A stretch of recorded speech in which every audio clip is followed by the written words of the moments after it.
யோசுவாவின் புஸ்தகம் 3ஆம் அதிகாரம் 5வது வசனம். யோசுவா ஜனங்களை நோக்கி, உங்களை பரிசுத்தம் பண்ணி கொள்ளுங்கள், நாளைக்கு கர்த்தர் உங்கள் நடுவிலே அற்புதங்களை செய்வார் என்றான். எல்லாரும் சேர்ந்து வாசிக்கலாமா? யோசுவா அவர்களை நோக்கி, உங்களை பரிசுத்தம் பண்ணி கொள்ளுங்கள், நாளைக்கு கர்த்தர் உங்கள் நடுவிலே அற்புதங்களை செய்வார் என்றார். கர்த்தர் உங்கள் நடுவிலே அற்புதங்களை செய்வார். எல்லாரும் சொல்லலாமா? கர்த்தர் நம் நடுவிலே அற்புதங்களை. எல்லாரும் ஒரு விஷயம் சேர்ந்து சொல்வோம், கர்த்தர் நம் நடுவிலே அற்புதங்களை செய்வார். தேவனுடைய பிள்ளைகளை, இந்த வருஷத்தின் நடு மையத்தில் நாம் வந்திருக்கிறோம். இந்த வருஷத்தின் பாதி வருடத்தை நாம் இந்த வாரத்தோடு கடக்க இருக்கிறோம். 6 மாதங்கள் நிறைவடைய போகிறது. மீதம் இருக்கிற பாதி வருடத்தை நாம் எதிர்நோக்கி இருக்கிறோம். இந்த வருஷத்தின் நடு மையத்தில் வந்திருக்கிற நாம், ஆண்டவர் நம்மிடத்தில் எதிர்பார்க்கிற ஒன்று, ஆண்டவர் நம் நடுவிலே அற்புதங்களை செய்ய விரும்புகிறார். அற்புதங்களை செய்யும் என்று இவர்கள் கேட்கவில்லை, ஜெபம் பண்ணவில்லை. கர்த்தர் சொல்லுகிறார், நான் உங்கள் நடுவிலே அற்புதங்களை செய்வேன். கைகளை உயர்த்தி அல்லேலூயா சொல்லலாமா? அற்புதங்களை செய்கிறவர் கர்த்தர். அற்புதங்களை எதிர்பாருங்கள். உங்கள் வாழ்க்கையின் ஒவ்வொரு பகுதியிலும் ஆண்டவர் உங்களுக்கு அற்புதங்களை செய்ய வேண்டும்.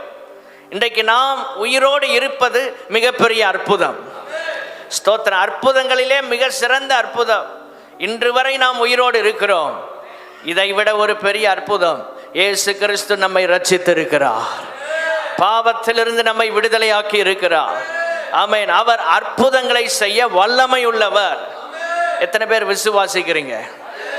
கர்த்தர் என் வாழ்க்கையில் அற்புதங்களை செய்ய வல்லமை உள்ளவர். சூழ்நிலைகளை கண்டு பயப்படாதீங்க. உங்க வாழ்க்கையில் இருக்கிற பிரச்சனைகளை கண்டு சோர்ந்து போகாதிருங்கள். எதிர்நோக்கி இருக்கிற மலை போன்ற சோதனைகள், தடைகள், வியாதிகள், மரண பள்ளத்தாக்கு, இவைகளை கண்டு நீங்கள் சோர்ந்து போய் விடாதிருங்கள். உங்கள் நடுவில் அற்புதங்களை செய்கிற ஒரு தேவன் இருக்கிறார். அவர் சர்வ வல்லமை உள்ளவர். கைகளை உயர்த்தி ஒரு அல்லேலூயா சொல்லலாமா? அவர் சர்வ வல்லமை உள்ளவர், நடுவில் இருக்கிறார். அவர் நம்முடைய வாழ்க்கையின் நடு மையத்திலிருந்து தம்முடைய பிள்ளைகள் வாழ்க்கையில் ஆண்டவர் அற்புதங்களை செய்ய காத்திருக்கிறார். அற்புதங்களை செய்ய காத்திருக்கிறார். ஸ்தோத்திரம். இங்கு சொல்லப்பட்டிருக்கிறது, உங்களை பரிசுத்தம் பண்ணி கொள்ளுங்கள், நாளைக்கு கர்த்தர் உங்கள் நடுவில் அற்புதங்களை செய்வார். அற்புதங்கள் என்று சொல்லும்போது நாளைக்கு என்று சொல்லப்பட்டிருக்கிறது. நெக்ஸ்ட் அற்புதங்கள் அடுத்ததாக வருகிறது. அதற்கு முன்பதாக ஃபர்ஸ்ட் லெவல்ல ஆண்டவர் நம்மிடத்தில் எதிர்பார்க்கிறது பரிசுத்தம் பண்ணி கொள்ளுகிற வாழ்க்கை. நெக்ஸ்ட் லெவல் அற்புதம். ஸ்தோத்திரம். நம்முடைய தனிப்பட்ட வாழ்க்கை, பர்சனல் லைஃப்ல ஒரு பரிசுத்தம் இருந்தா, நம்முடைய வெளிப்பிரகாரமான பப்ளிக் லைஃப்ல ஆண்டவர் ஒரு பெரிய ஆசீர்வாதத்தை தருவார். ஆமென். யாருடைய பர்சனல் லைஃப்ல பரிசுத்தம் இருக்கோ அவர்களுடைய பப்ளிக் லைஃப்ல ஆண்டவர் ஆசீர்வாதத்தை வைத்திருக்கிறார். யோசேப்புடைய பர்சனல் லைஃப் அவன் பரிசுத்தமா இருந்தனால அவனுடைய பப்ளிக் லைஃப் வெளியில பார்க்கும்போது அவனுடைய வாழ்க்கை சிங்காசனத்துல உயர்த்தப்பட்டது. ஒருவேளை கால தாமதம் ஆனாலும் கர்த்தர் தம்முடைய பிள்ளைகளுக்கு கொடுக்க வேண்டியதை அவர் சரியான நேரத்திலே கொடுக்கிறவர். ஏதாவது ஒரு ஆசீர்வாதம் தடைபட்டது போல உணர்கிறீர்களா? நீங்கள் ஆண்டவருக்காக வாழுகிற உண்மையான வாழ்க்கைக்கு ஏற்ற பிரதிபலன் ஒருவேளை இதுவரை கிடைக்கவில்லை என்று நினைக்கிறீங்களா? நான் இவ்வளவு உண்மையா இருக்கிறேன், ஆனா இதற்கு ஏற்ற ஒரு ஆசீர்வாதத்தை நான் இதுவரை பார்க்கவில்லை என்று சொல்வீர்கள் என்றால், வரும் நாட்களிலே கர்த்தர் உங்க வாழ்க்கையில் அதற்கான ஆசீர்வாதங்களை கொடுப்பாராக. நான் ஜெபிக்கிற ஜெபத்திற்கு ஒருவேளை இதுவரை எனக்கு பதில் கிடைக்கவில்லையே, நான் எத்தனையோ ஜெபங்களை ஏறெடுத்தோம், நான் எதிர்பார்த்த பிரகாரம் கர்த்தர் எனக்கு செய்யவில்லை என்று சொன்னால், உங்க தனிப்பட்ட வாழ்க்கைய ஆமென். சீர்தூக்கி பாருங்கள். உங்கள் பர்சனல் லைஃப் சரியாக இருந்தால் உங்கள் பப்ளிக் லைஃப்பை கர்த்தர் பார்த்து கொள்வார். ஆமென். இன்னைக்கு நம்ம அற்புதங்களை முக்கியப்படுத்துகிறோம், தப்பு இல்லை, நல்லது. ஆனால் ஆண்டவர் சொல்கிறாரு, உங்களுடைய பார்ட் பர்சனல் லைஃப்பை சரி பண்ண, தனிப்பட்ட வாழ்க்கையை நம்ம கரெக்டாக வச்சுட்டோம்னா ஆண்டவர் நமக்கு செய்ய வேண்டியது அவர் அழகாக செய்வார். விசுவாசிக்கிறவர்கள் ஒரு அல்லேலூயா சொல்லலாமா? ஆமென். ஆண்டவருடைய பிள்ளைகளே, ஆண்டவர் உங்கள் நடுவில் அற்புதங்களை செய்ய அவர் எதிர்பார்த்து கொண்டிருக்கிறார். நாம் கர்த்தருக்கு இடம் கொடுக்கிறோமா? ஆமென். ஸ்தோத்திரம். சூழ்நிலைகள் எவ்வளவு உங்களுக்கு தடை போல உணர்த்தி கொண்டே இருந்தாலும் கர்த்தர் உங்கள் நடுவில் அற்புதத்தை செய்ய முடியும். வழியே இல்லை. ஆண்டவர் சொல்றாரு, நான் உங்களை நீங்கள் இதுக்கு முன்னால் நடந்து போகாத ஒரு புதிய வழியில் நடத்துவேங்கிறார். யோசுவா 3:4 கடைசியில் சொல்லப்பட்டிருக்கிறது. இதற்கு முன்னே நீங்கள் போகவே இல்லை, முன்னால யோர்தான் தான் இருக்கு. அவர்கள் சித்தீம்ல இருந்து பிரயாணம் பண்ணி யோர்தான்ல ராத் தங்கினார்கள். ஆனா 3 நாள் அங்கதான் இருக்கிறாங்க, பாளையம் இறங்கி இருக்கிறாங்க. 3 நாள் அங்கதான் அவங்க ஸ்டே பண்ணி இருக்கிறாங்க. கர்த்தர் இப்பதான் பேசுறார். ஸ்தோத்திரம். என்ன செய்யணும்? ஆண்டவர் வழியை திறக்கிறார். வழியே இல்லை. யோர்தானை எப்படி கடக்கிறது? அதுவும் அறுப்பு காலம், கரை புரண்டு ஓடுகிறது. யோசுவா 3:15 சொல்லப்பட்டிருக்கிறது. தடையை பார்த்தா ரொம்ப பெருசாக தான் இருக்கு. சாத்தியமில்லாத ஒன்றை எப்படி சாத்தியப்படுத்த முடியும்? நம்முடைய அறிவால், நம்முடைய மூளையால் யோசிக்க முடியவில்லை. இது எப்படி நடக்கும் தெரியல ஆண்டவரே. ஆனால் ஆண்டவர் சொல்றாரு, உங்க நடுவிலே நான் அற்புதங்களை செய்வேன். ஹல்லேலூயா. நான் அற்புதங்களை செய்வேன் என்று கர்த்தர் நம்மை பார்த்து சொல்லுகிறார். ஸ்தோத்திரம். உங்க ஆசீர்வாதம், உங்க மேன்மையை கெடுக்கிறதுக்கு பிசாசு எவ்வளவு முயற்சித்தாலும், எவ்வளவு போராட்டங்களை கொண்டு வந்தாலும், கானானை அடையக்கூடாதபடி எவ்வளவோ தடைகளை அவர்கள் எதிர்கொண்டார்கள். ஆனால் கர்த்தர் ஒவ்வொரு கட்டத்திலும் அவர்கள் நடுவிலே அற்புதங்களை செய்தார். அங்கே சொல்லப்பட்ட வார்த்தையை பாருங்க. அற்புதம் செய்வார்னு சொல்லல, அற்புதங்களை செய்வார். ஒன்றல்ல, இரண்டல்ல, எண்ணி முடியாத அற்புதங்களை செய்கிறவர் நம்முடைய ஆண்டவர். நம்முடைய வாழ்க்கையில ஒரு அற்புதமா நடந்திருக்கு. ஸ்தோத்திரம். ஒவ்வொரு நாளும் நடக்கிற அற்புதங்கள் மிக அதிகம். மேன்மையை விட்டு சத்துரு நம்மளை கீழே கொண்டு வர நினைப்பான். நீங்கள் ஆசீர்வாதத்தை சுதந்திரிக்க கூடாதபடி பல தடைகள் உங்க வாழ்க்கையில் வரலாம். ஆனால் கர்த்தர் உங்க நடுவிலே அற்புதங்களை செய்வார். சோதனை, போராட்டம் பெருசா இருக்க இருக்க நீங்க சொல்லணும், கர்த்தர் எங்கள் நடுவில் அற்புதங்களை செய்வார். 62ஆம் சங்கீதம் 4ஆம் வசனம் சொல்லுகிறது, அவனுடைய மேன்மையிலிருந்து அவனை தள்ளும்படிக்கே அவர்கள் ஆலோசனை பண்ணி அபத்தம் பேச விரும்புகிறார்கள். தங்கள் வாயினால் ஆசீர்வதித்து தங்கள் உள்ளத்தில் சபிக்கிறார்கள். கர்த்தரை நம்புகிற ஒரு மனுஷன் அவனுடைய மேன்மையை விட்டு பிசாசு அவனை கீழே தள்ள விரும்புகிறான். தேவனுடைய பிள்ளைகளை, எவ்வளவு சூழ்நிலைகள் உங்களை அழுத்தத்திற்குள் கொண்டு வந்தாலும், வேதனைப்படுத்தினாலும், அந்த நிலையில் நீங்கள் சொல்ல வேண்டும், கர்த்தர் எங்கள் மத்தியில் அற்புதங்களை செய்வார். அற்புதம் அல்ல, அற்புதங்களை செய்வார். எல்லாரும் சொல்லலாம், அற்புதங்களை செய்வார். அதுதான் நம்முடைய ஆண்டவருடைய விசேஷித்த தன்மை. எந்த சூழ்நிலையிலும் கர்த்தரால் அற்புதம் செய்ய முடியும். எத்தனை பேர் நம்புறீங்க?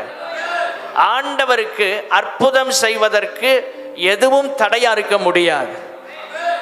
நாம் ஆயத்தமாய் இருந்தால் ஆண்டவர் அற்புதம் செய்ய அவர் ஆயத்தமாய் இருக்கிறார். அல்லேலூயா. யோர்தான் நின்னாலும் அற்புதம் நடக்கும். எல்லாரும் சொல்லுங்க, யோர்தானே நின்னாலும், செங்கடலே எதிர்த்து வந்தாலும் அற்புதம் நடக்கும். ஆமென். பார்வோனே வந்தாலும் என்ன நடக்கும்? அற்புதம் நடக்கும். உங்க வாழ்க்கையில இந்த வாரத்தில் கர்த்தர் அப்படிப்பட்ட கிரியைகளை செய்வாராக. ஆமென். ஸ்தோத்திரம். தடைகளை நீக்கி போடுகிறவர், அற்புதங்களை செய்கிறவர். அதற்கு முன்பாக நம்மிடத்தில் எதிர்பார்க்கிறது. ஆமென். ஸ்தோத்திரம். உங்களை பரிசுத்தம் பண்ணிக்கொள்ளுங்கள். இதுதான் ஃபர்ஸ்ட் லெவல். நெக்ஸ்ட் லெவலுக்கு போனா முதல்ல என்ன செய்யணும்? ஆண்டவர் சொல்றார், நம்முடைய வாழ்க்கையை, தனிப்பட்ட ஜீவியம், பரிசுத்தம், என்று சொல்லும்போது ரெண்டு அர்த்தங்களை நாம் சொல்லலாம். ஒன்று தனிமைப்படுத்துதல். பரிசுத்தம் என்ற வார்த்தைக்கு ரெண்டு விதமான அர்த்தங்களை வேத பண்டிதர்கள் கொடுக்கிறார்கள். ஒன்று தனிமைப்படுத்துதல். தனிமைப்படுத்துதல் அப்படின்னா என்ன? ஸ்தோத்திர உபாகமம் 7ஆம் அதிகாரம் 6வது வசனம். உபாகமம் 7ஆம் அதிகாரம் 6ஆம் வசனம்.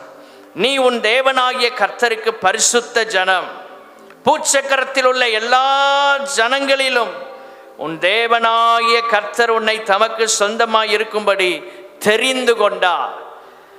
பூச்சக்கரத்தில் உள்ள எல்லா ஜனங்களிலும் எத்தனையோ பேர் உலகத்தில் இருக்கிறாங்க, ஆனா அவர்களை விட்டு நம்மை மாத்திரம் ஆண்டவர் வேறு பிரித்திருக்கிறார்.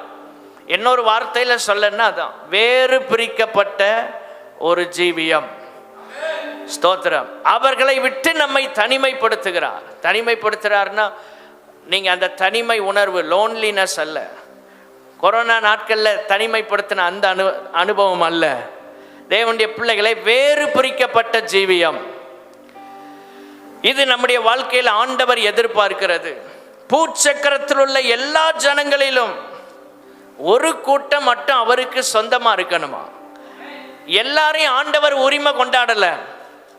யாரை உரிமை கொண்டாடுகிறார்? அவருக்கென்று அவரால் தெரிந்து கொள்ளப்பட்ட ஒரு ஜனம் இருக்கிறது. அவர்கள் மேல் கர்த்தர் உரிமை கொண்டாடுகிறார். கைகளை உயர்த்தி அல்லேலூயா சொல்லலாமா? பூச்சக்கரத்தில் உள்ள எல்லா ஜனங்களிலும் உன் தேவனாகிய கர்த்தர் உன்னை ஸ்பெசிஃபிக்கா சொல்லப்பட்டிருக்கு. நம்மை, இந்த இடத்துல உங்களை யோசித்து பாருங்க. என்னை ஆண்டவர் அவருக்கு சொந்தமாய் இருக்கும்படி தெரிந்து கொண்டார். உலகத்தில் இருக்கிற அத்தனை கோடி மக்களையும் அவர் தெரிந்து கொள்ளவில்லை. அதுல ஒரு சிலரை ஆண்டவர் தெரிந்து கொண்டிருக்கிறார். ஹல்லேலூயா. அதுதான் வேறு பிரிக்கப்பட்ட அனுபவம். லேவியராகமம் 20ஆம் அதிகாரம் 26வது வசனம், 20-26. கர்த்தராகிய நான் பரிசுத்தராய் இருக்கிறபடியினாலே நீங்களும் எனக்கேற்ற பரிசுத்தவான்களாய் இருப்பீர்களாக. எப்படி இருப்பது? நீங்கள் என்னுடையவர்களாய் இருக்கும்படிக்கு உங்களை மற்ற ஜனங்களை விட்டு பிரித்தெடுத்தேன். இந்த இஸ்ரவேல் ஜனத்தை ஆண்டவர் பரிசுத்த ஜனமாக சொல்லுகிறார். இவங்க வாழ்க்கையில குறைவுகள் இருந்தது, மீறுதல்கள் இருந்தது. எப்படி பரிசுத்த ஜனம் என்று சொல்லுகிறார்? ஆண்டவர் சொல்லுகிற காரியம் முதலாவது பரிசுத்தத்திற்கு வேறு பிரிக்கப்பட்ட வாழ்க்கை. உலகத்திலிருந்து, உலக மக்களிலிருந்து ஆண்டவர் நம்மை வேறு பிரிக்கிறார்.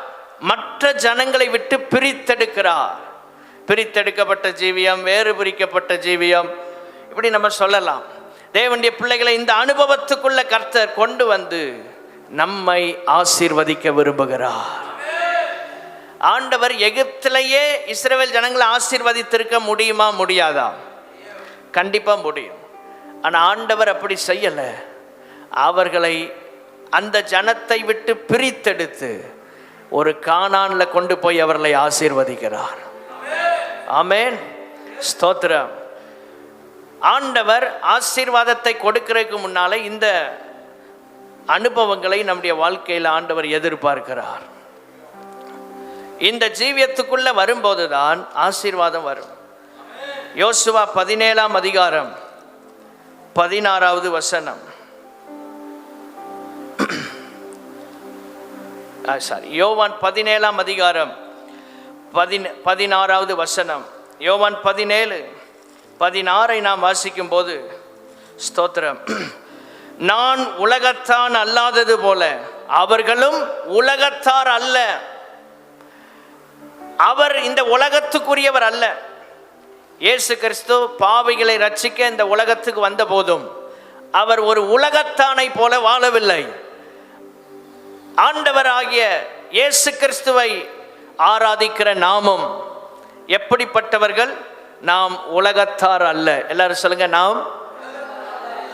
ஆமென். நம்முடைய வாழ்க்கையில் ஒரு வித்தியாசத்தை கர்த்தர் கொடுத்திருக்கிறார். நம்முடைய நடை, உடை, பாவனை, வார்த்தைகள், கிரியைகள் எல்லாவற்றிலும் ஆண்டவர் ஒரு மாற்றத்தை, ஒரு புதுமையை, ஒரு வித்தியாசத்தை உலகத்திற்கும் நமக்கும் ஏற்படுத்தி இருக்கிறார்.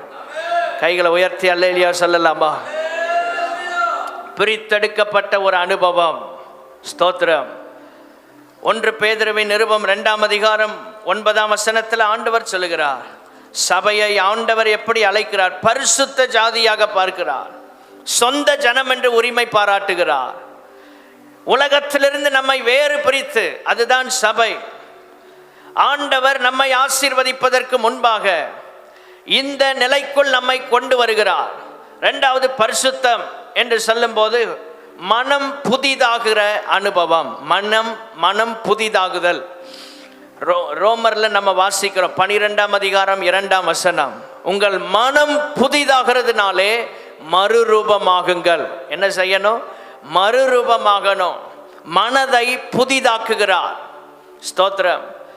இந்த பரிசுத்த ஜீவியத்தில் நம்முடைய மனம் புதிதாக்கப்படுகிறது, நம்முடைய சிந்தை புதிதாக்கப்படுகிறது, மாம்ச கிரியைகள் நீங்கி ஆவியின் கனிகள் நம்மில் பெருகுகிறது. கலாத்தியர் 5ஆம் அதிகாரம் 22, 23 வசனங்களை குறித்து கொள்ளுங்கள். இந்த அனுபவத்திற்குள் கர்த்தர் நம்மை கொண்டு வந்து நம்மை ஆசீர்வதிக்க விரும்புகிறார். தேவனுடைய பிள்ளைகளே, அடுத்த லெவல் அற்புதம். நல்ல கவனிங்க, நெக்ஸ்ட் லெவல் அற்புதம். யோர்தானின் ஸ்தோத்திரம், யோர்தான்ல கர்த்தர் செய்ய போற அற்புதத்தை, அந்த மகிமையான செயலை பார்க்கறதுக்கு முன்னால ஆண்டவர் தம்முடைய ஜனங்கள்கிட்ட ஒன்றை எதிர்பார்க்கிறார். ஆமென். இன்னைக்கு ஆண்டவர் எதிர்பார்க்கிறது எத்தனை பேர் செய்ய ஆயத்தமா இருக்கிறோம்? நெக்ஸ்ட் லெவல் மகிமை தான், க்ளோரி தான். அந்த மகிமையை பார்க்கறதுக்கு முன்னால, உங்க வாழ்க்கையில கர்த்தர் செய்கிற அற்புதத்தை பார்க்கறதுக்கு முன்னால, உங்கள் வாழ்க்கையில் கர்த்தர் எதிர்பார்க்கிற ஒன்றை நீங்கள் செய்ய ஆயத்தப்படுங்கள். கர்த்தர் எதிர்பார்க்கிற ஒன்றை நீங்கள் உங்கள் வாழ்க்கையிலே ஆமென் காண்பிப்பதற்கு, உங்கள் வாழ்க்கையிலே நீங்கள் வாழ்ந்து காட்டுவதற்கு உங்களை அர்ப்பணிக்கும் போது கர்த்தர் நமக்கு அந்த அற்புதத்தின் மேன்மையை அனுபவிக்க செய்கிறார். அல்லேலூயா. இந்த பரிசுத்த வாழ்க்கையில ஒரு 3 காரியங்களை சொல்லுகிறேன். முதலாவது, ரோமர் 12:1, 100க்கு 100% கர்த்தருக்கு நம்மை ஜீவ பலியாக ஒப்பு கொடுப்பது.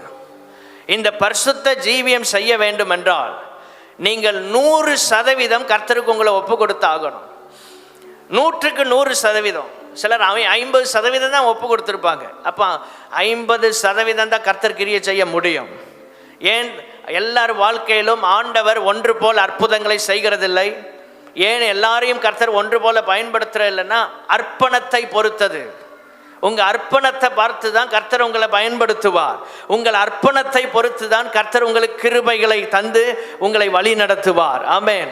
எந்த அளவு இருக்கிறது நம்முடைய ஒப்பு கொடுத்தல், நம்முடைய அர்ப்பணம் எந்த அளவில் இருக்கிறது? ஒருவேளை அளவு குறைந்து கொண்டே வருகிறதா? ஒவ்வொரு நாளும் ஆண்டவருக்கு நம்மை ஜீவ பலியாக ஒப்பு கொடுக்க வேண்டும். 2வதாக 1 கொரிந்தியர் 4:2, உண்மையுள்ள உக்கிரானக்காரன். உண்மையுள்ள உக்கிரானக்காரன் அவன் எப்படிப்பட்டவன்? உக்கிரானக்காரன் கணக்கு ஒப்புவிக்கிறவன். ரோமர் 14:12 இருக்கிறது. நாம் எல்லாரும் தேவனுக்கு முன்பாக கணக்கு ஒப்புவிக்க வேண்டும். உக்கிரானக்காரன், ஸ்டூவர்ட்ஷிப். ஸ்தோத்திரம். ஆண்டவர் நம்மை நம்பி தந்திருக்கிறார். நாம் எஜமான்கள் அல்ல. தேவனுடைய பிள்ளைகளே, நமக்கு இருக்கிற எதற்கும் நாம் எஜமான் அல்ல. எல்லாவற்றுக்கும் கர்த்தர் தான் எஜமான். கைகளை உயர்த்தி ஒரு அல்லேலூயா சொல்லலாமா? ஸ்தோத்திரம். இந்த உண்மையுள்ள உக்கிரானக்காரன் அவன் யார்? கணக்கு ஒப்புவிக்கிறவன். ஆண்டவர் நமக்கு எல்லா காரியத்திலும் நம்மிடத்தில் ஒரு நாள் கணக்கு கேட்பார். இந்த சிந்தை நமக்கு இருக்க வேண்டும்.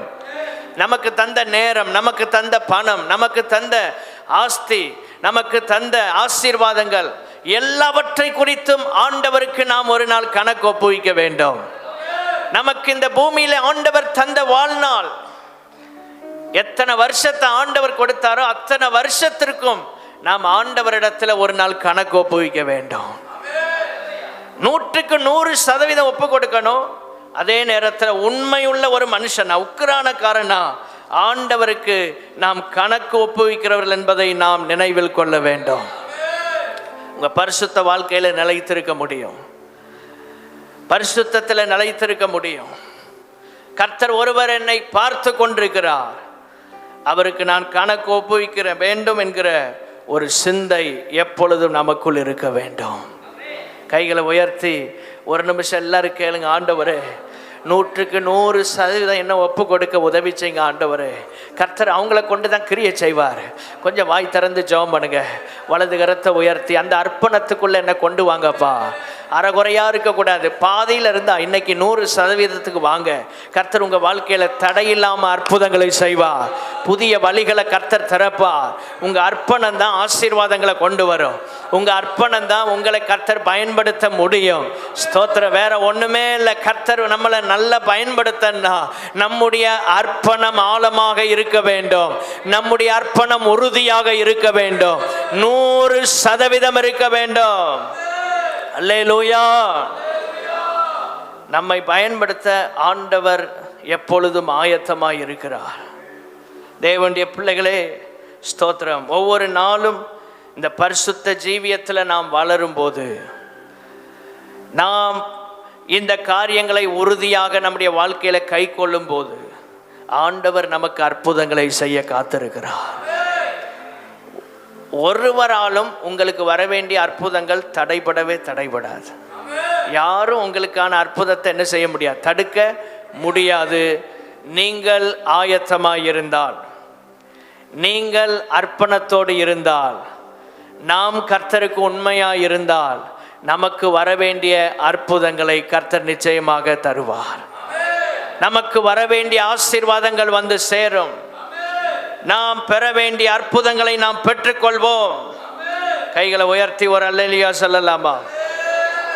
மூன்றாவதாக எபேசியர் 4ஆம் அதிகாரம் 30-32 வரைக்கும் உள்ள 3 வசனங்களை குறித்து கொள்ளுங்கள். நாம் இந்த பரிசுத்தம் பண்ணி கொள்ளுகிற காரியத்தில் மூன்றாவது நாம் கவனிக்க வேண்டிய ஒரு காரியம், பரிசுத்த ஆவியானவரை நாம் துக்கப்படுத்தி விடக்கூடாது. பரிசுத்தமாய் கொண்டிருக்கிற நம்முடைய வாழ்க்கையில் ஒவ்வொரு நாளும் இந்த பரிசுத்தத்திலே நாம் வளர்ந்து கொண்டே இருக்கிறோம். பரிசுத்தத்தை நோக்கி நாம் கடந்து செல்லுகிறோம். பூரணத்தை நோக்கி நாம் கடந்து செல்லுகிறோம். ஆவியானவரை நம்முடைய வாழ்க்கையில் ஒரு நாளும் துக்கப்படுத்தி விடாதபடி அந்த ஆவியானவருடைய நடத்துதலுக்குள் நாம் இருக்கும்போது நம்முடைய வாழ்க்கையில் ஆண்டவர் அற்புதங்களை செய்வார். மேலும் எவர்கள் தேவனுடைய ஆவியினால் நடத்தப்படுகிறார்களோ அவர்கள் தேவனுடைய புத்திரர். ஆமென். ஸ்தோத்திரம். ரோமர் 8ஆம் அதிகாரம் 14ஆம் வசனம். இந்த ஆவியானவரை துக்கப்படுத்தினா அவர் நம்மளை நடத்த முடியாது. ஆவியானவர் நம்மை அனுதினமும் சகல சத்தியத்திற்குள்ளும் நடத்துகிறார். பரிசுத்தத்துக்கு அடுத்த காரியங்களில் நடத்துகிறார். ஆவிக்குரிய காரியங்களுக்குள் நம்மை நடத்துகிறார். இந்த ஆவியானவருடைய வேலையே நம்மை அனுதினமும் பரிசுத்தப்படுத்துவது. நம்மை அனுதினமும் அவருடைய வருகைக்கு, இயேசு கிறிஸ்துவின் வருகைக்கு நம்மை ஆயத்தப்படுத்தி கொண்டே இருக்கிறார். இயேசுவை போல நம்மை என்ன செய்கிறார், மாற்றிக்கொண்டே இருக்கிறார். கைகளை உயர்த்தி ஒரு அல்லேலூயா சொல்லலாமா? ஆகவே இந்த ஆவியானவர் துக்கப்படுகிற அளவில் நம்முடைய வாழ்க்கையில் நாம் எதையும் செய்துவிடக்கூடாது. ஆவியானவர் துக்கப்படும் போது அவர் நம்மை நடத்த முடியாமல் போய்விடும். நடத்தப்படுகிறவர்கள் புத்திரர். அந்த புத்திரர் எப்பொழுதும் ஆவியானவரை நாம் சந்தோஷப்படுத்தி கொண்டே இருக்க வேண்டும். நம்முடைய வாழ்க்கை கர்த்தரை பிரியப்படுத்தக்கூடியதாக இருக்க வேண்டும். ஆவியானவரை துக்கப்படுத்தக்கூடிய காரியங்கள் அதுதான் எபேசியர் 4ஆம் அதிகாரம் 30, 31, 32 சொல்லப்பட்டிருக்கிறது. ஆவியானவரை வருத்தப்படுத்துகிற ஏதாவது ஒரு காரியம் நம்முடைய வாழ்க்கையில் இருந்தா இந்த காலை நேரத்தில் அறிக்கை செய்வோமா? ஒரு நிமிஷம் அப்படியே கண்ணை மூடி, ஒரு நிமிஷம் கண்ணை மூடி, ஆவியானவரே, உம்மை வருத்தப்படுத்தக்கூடிய ஏதாவது காரியங்கள் எங்கள் வாழ்க்கையில் இருந்தா எங்களை கிருபையாய் மன்னிப்பீராக. கைகளை உயர்த்தி எல்லாரும் கேட்கலாமா? நாம் எல்லாரும் குறை உள்ளவர்கள். தேவனுடைய பிள்ளைகளை அறிக்கை செய்ய யோசிக்காதீங்க, அறிக்கை செய்ய தயங்காதீங்க, அறிக்கை செய்ய தாமதிக்காதீங்க. வாய் திறந்து சொல்லுங்க, ஆண்டவரே, ஆவியானவரே, எங்களை உம்முடைய கரத்திலே தருகிறோம். உம்மை வருத்தப்படுத்தின காரியங்களை எங்களுக்கு மன்னியோ. கைகளை உயர்த்தி நல்ல ஜெபம் பண்ணுங்க. ஆவியானவரால் நடத்தப்படுகிற ஒரு வாழ்க்கை, நம்முடைய வாழ்க்கையை பார்த்து ஆவியானவர் சந்தோஷப்படுகிற அளவில், தேவன் மகிமைப்படுகிற அளவில் ஆமென் நம்முடைய வாழ்க்கை மாற கர்த்தர் கிருபை தருவாராக. ஹல்லேலூயா. ஆவியானவரை நாம் சார்ந்து கொள்ள வேண்டும். ஆவியானவரால் நாம் நடத்தப்பட வேண்டும். யோவான் 16:13 இந்த பரிசுத்த ஆவியாகிய சத்திய ஆவியாகிய பரிசுத்த ஆவியானவர் சகல சத்தியத்துக்குள்ளும் நம்மை நடத்துகிறவர். அவர் வந்தாதான் நம்ம பரிசுத்தத்தில் வளர முடியும். ஆவியானவரை அபிஷேகத்தை பெற்றுக்கொள்ளாம யாரும் பரிசுத்தமா வாழவே முடியாது. சன்மார்க்கமாய் வாழலாம், பொய் சொல்ல மாட்டாங்க, ஏமாற்ற மாட்டாங்க. இப்படிப்பட்ட சன்மார்க்க வாழ்க்கை உலகத்தில் நிறைய பேர் அப்படி இருக்கிறாங்க. சிலர் சொல்லுவாங்களே, கிறிஸ்தவங்க கூட பொய் சொல்றாங்க, ஆனா இந்த ஆள் பொய் சொல்லலை, இந்துவா இருந்தாலும் உண்மையா இருக்கிறார், சன்மார்க்கன். ஆனா ஆவியானவர் இருந்தா தான் அவனுடைய மனம் புதிதாகும், பரிசுத்தம் அடைய முடியும். கைகளை உயர்த்தி அல்லேலூயா சொல்லலாமா? நம்முடைய ஆவி ஆத்துமா சரீரத்தை பரிசுத்தப்படுத்துகிறவர் பரிசுத்த ஆவியானவர். இயேசு கிறிஸ்துவின் ரத்தம் நம்மை பரிசுத்தப்படுத்துகிறது, பரிசுத்த ஆவியானவர் நம்மை பரிசுத்தப்படுத்துகிறார். ஆண்டவருடைய வார்த்தை நம்மை பரிசுத்தப்படுத்துகிறது. ஹல்லேலூயா. இந்த அனுபவத்துக்குள்ள வரும்போது ஆண்டவர் அற்புதங்களை நம்முடைய வாழ்க்கையிலே செய்கிறார். அல்லேலூயா, அல்லேலூயா. அற்புதங்களை பார்க்கறதுக்கு ஆண்டவர் நம்மிடத்துல எதிர்பார்க்கிறது எல்லாமே நம்முடைய பர்சனல் லைஃபை சரி செய்யணும். நம்முடைய தனிப்பட்ட வாழ்க்கை தான் அற்புதத்தை நம்முடைய வாழ்க்கையில கர்த்தர் செய்வதற்கு அது காரணமாய் அமைகிறது. தனிப்பட்ட வாழ்க்கை அது தேவனுக்கு முன்பாக உண்மையா இருந்தா ஆண்டவர் செய்கிற அற்புதத்தை எந்த மனுஷனாலும் தடுக்க முடியாது. உங்களுக்கென்று கர்த்தர் வைத்திருக்கிற ஆசீர்வாதத்தை ஒருவராலும் தடுக்க முடியாது. உங்க ஜெப ஜீவியத்தை நீங்கள் இன்றைக்கு சரி செய்து பாருங்கள். உங்க வேத தியானத்தை மறுபடி சரி செய்து பாருங்கள். ஆவியானவர் உங்கள் மூலமாய் மகிமைப்படுவார். கைகள் அசைச்சு ஒரு அல்லேலூயா சொல்லலாமா? ஆமா. இந்த நாட்கள்ல ஒருவேளை பைபிள் வாசிக்கிற நேரம் குறைந்திருந்தால் இந்த நாள்ல மறுபடி ஒப்பு கொடுங்க. ஆண்டவரே, வேதத்தை நாங்கள் பல மணி நேரம் வாசிக்க கிருபை தருவீராக, தியானிக்க கிருபை தருவீராக. அந்த அனுபவத்துக்குள்ள நீங்க வரும்போது கர்த்தர் உங்க வாழ்க்கையில் அற்புதங்களை செய்வார். அற்புதத்தின் நோக்கம், இன்னைக்கு ஆண்டவர் நம்மோடு பேசுகிற செய்தி அதுதான். அற்புதத்தின் நோக்கம் ஏன் நம்முடைய வாழ்க்கையில் அவர் அற்புதம் செய்வதற்கான நோக்கம் என்ன?